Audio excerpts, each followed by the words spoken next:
তারাই উপরে উঠি একসময়, কারণ আমাদের ব্যাপারটা একটু হলেও আলাদা থাকে। আমরা অনেক রুট লেভেল থেকে উঠে এসেছি, তাই যে হুট করে রাজনীতি না করে এসছে এরকম অবশ্যই নেতা আছে, দু দলেই আছে, যারা আগে রাজনীতি করেনি হঠাৎ করে এসছে, কিন্তু যারা ছাত্র রাজনীতি করে এসছে যুগে যুগে তারাই প্রাধান্য পায়। তো এটা কিন্তু নতুন করে সম্মেলনে বলার মতো কিছু না।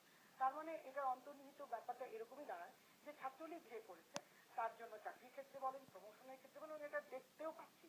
আমাদের বিএনপি করেছে, ছাত্র দল করেছে, এরকম অনেক সরকারি কর্মকর্তারা ওলজি আছেন। কেন?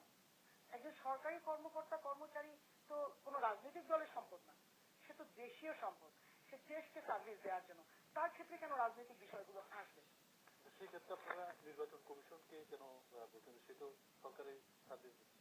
এই জন্যই তো আমি বলেছি সরকারি সার্ভিস দিচ্ছে বলেই তো তাকে নির্দলীয় একজন লোক হওয়া উচিত ছিল, কিন্তু তাকে তো নির্দলীয় লোক হিসেবে তারা সিলেকশন দেয়নি। কেন কেন তারা এরকম একটা নজির তৈরি করতে পারলেন না? কারণ সবসময় যেটা বলেন যে মুক্তিযুদ্ধের পক্ষে দুঃখ লাগে এই কথাটা শুনতে, যে যেই মুক্তিযুদ্ধের পক্ষের দল বলা হয় সেই দলই একসময় ক্ষমতায় এসে সমস্ত রাজনৈতিক দলের রেজিস্ট্রেশন বাদ করে দিয়ে, আওয়ামী লীগের রেজিস্ট্রেশন বাদ করে দিয়ে বাকশাল কায়েম করেছিল। আজকে যদি জিয়া রহমান আওয়ামী লীগের রেজিস্ট্রেশন আবার নতুন করে না করতো, আওয়ামী লীগই থাকতো না। তো সেই জায়গাটায় আমরা কেন কথা বলি না?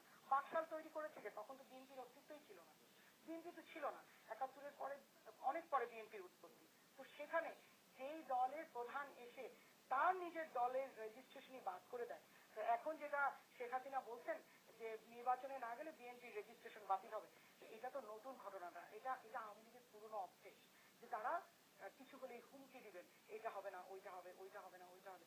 এন্ড অফ দ্য ডে সবকিছু শেষে একটাই বিষয়, ক্ষমতায় আমাকে থাকতে হবে, আমি ক্ষমতায় থাকতে হবে, সেটা যে কোনো মূল্যেই হোক। এবং আমার উদ্দেশ্য সফল করতে হবে যে আওয়ামী লীগকেই উপরে নিতে হবে, দেশকে ভালোবাসা না। কেন যেন মনে হয় যে এখানে দেশের প্রতি ভালোবাসার চেয়েও দলীয় ভালোবাসাটা বেশি কাজ করে।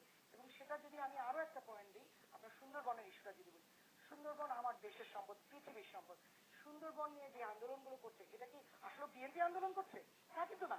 আপনি কিন্তু দেখেন সুন্দরবনের আন্দোলন বিএনপি বরঞ্চ অনেক পরে এসে ইনভলভ হয়েছে, সাধারণ ছেলেমেয়েরা কিন্তু করছে বেশি, যারা পরিবেশ নিয়ে জানে, পড়ে, লেখাপড়া করেছে বা কিছু, তারা আন্দোলন করছে। সেই আন্দোলনটাকে বারবার কিন্তু বাধা দেওয়া হচ্ছে কেন?